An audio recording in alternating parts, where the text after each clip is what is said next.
شنو المشكل ديالكم؟ معكم امين حميدوش، كاتب اقليمي النقابه الوطنيه للتعليم السيدي بالمحمديه، واللي كنشتغل اصلا يعني بالمؤسسه ديال الثانويه الاعداديه حليمه السعديه.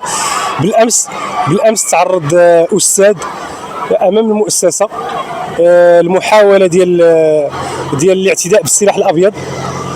في الحقيقه هذا الجو هذا ما يمكنش يخلينا نشتغلوا في هذه المؤسسه. الاطر الاداريه والتربويه دايره هنا الان. اللي غنبقى معك استاذ، هذه المؤسسه فين كتواجد جنان زناته البلديه عين حروده. وبالمناسبه المدير ديال المؤسسه، رئيس المؤسسه راسل ومشى بالشخص ديالو، مشى عند الدرك الملكي والسلطات المحليه، راسل المديريه الاقليميه بتوفير الامن، تعليات السور.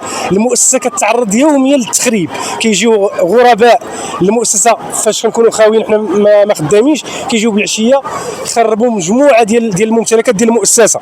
وكان اخر هذه الجمله ديال الاعتداءات على المؤسسه والاعتداء على الاستاذ ياسين الراجي، استاذ اللغه الفرنسيه اللي تلقاو ليه هو تلميذ بالمؤسسه رفقه غرباء المؤسسه بالسيوف.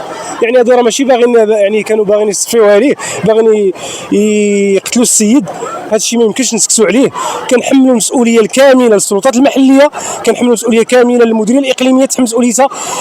حنا كنقابه وطنيه التعليم نبهنا المديريه الاعتداءات المتكرره في بلديه عين حروده، لان ديجا وقع اعتداء في الثانويه التاهيليه عين حروده، وكنا درنا بيان وقلنا المديريه الاقليميه تحمل مسؤوليتها، توفر الامن للاطر الاداريه والاطر التربويه. ما يمكنش نشتغلوا في هذه الظروف بحال هذا الشكل هذا. واش الظرف اللي غادي يجي استاذ كيعرف بان كتهدد السلامه ديالو البدنيه، كيفاش غادي يشتغل هذا الاستاذ؟ حنا جايين باش نقريو وليدات هاد الناس، وليدات الشعب، ولكن في الغالب دابا كيفاش دير تقريهم؟ كيفاش تقنع هذا الاستاذ يقري دابا في هذه الظروف هذه؟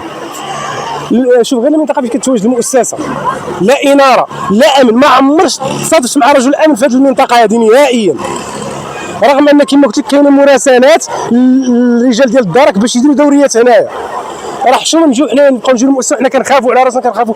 راه هنايا يوفروا الامن ماشي غير حتى التلميذات والتلاميذ. هنا ديما هنايا كيتعرضوا التلاميذ هنايا للكريساج، ديما كيجيو عندنا كيقداو لنا. حنا ما يمكنش حنا نحميهم خارج المؤسسه. كانت التليفونات كلشي هنايا، شوف ديما واتصلنا وعلمناهم خاصهم يقوموا بالدور ديالهم. هذا الشيء ما بقاش مقبول، ما يمكنش نشتغلوا في الظروف هذه. شرطه الاستاذ الاستاذ اللي وقع عليه التاني كيتواجد دابا لا، الاستاذ دار الرخصه هو راه في رخصه ما قدرت تقاس، ما عرفناش دابا حتى الحاله الصحيه ديالو مازال ما شفناش، حيت هذا الشيء وقع البارح بالامس.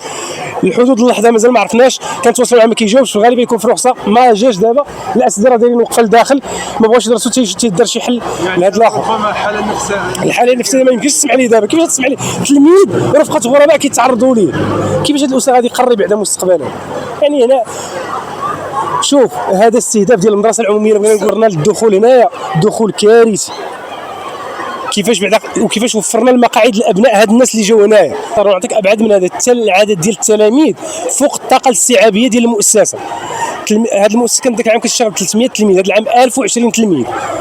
الاطر الاداريه، نقص الاطر الاداريه، الاكتظاظ في الاقسام. هذا الشيء شوف انا كنقول الوضع كامل غير صحي. واصلا قبل ما تسكنوا الناس خاص المؤسسه تكون جاهزه وموفرين لها الاطر ديالها تشتغل. دابا الشهر 18 خاصنا على الاقل جوج مؤسسات اخرين، على الاقل. انا كنقول على شي العام الجاي كاين انفجار يوقع. وهذا العام هذا تقتحمت المؤسسه في بدايه السنه شحال من مره من طرف الاباء اللي بغاو يقريو ولادهم، وهذا من حقهم.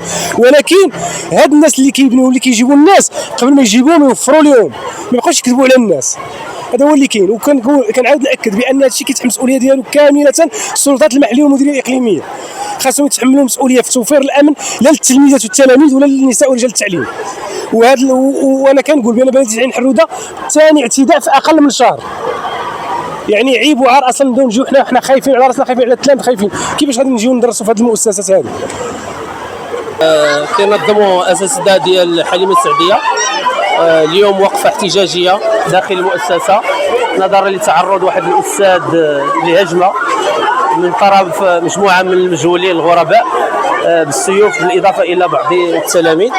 بالنسبه للمؤسسه اليوم هي كتعلن التضامن ديالها مع الاستاذ، وكتحمل الجهات الوصيه المسؤوليه حول هذه المساله هذه.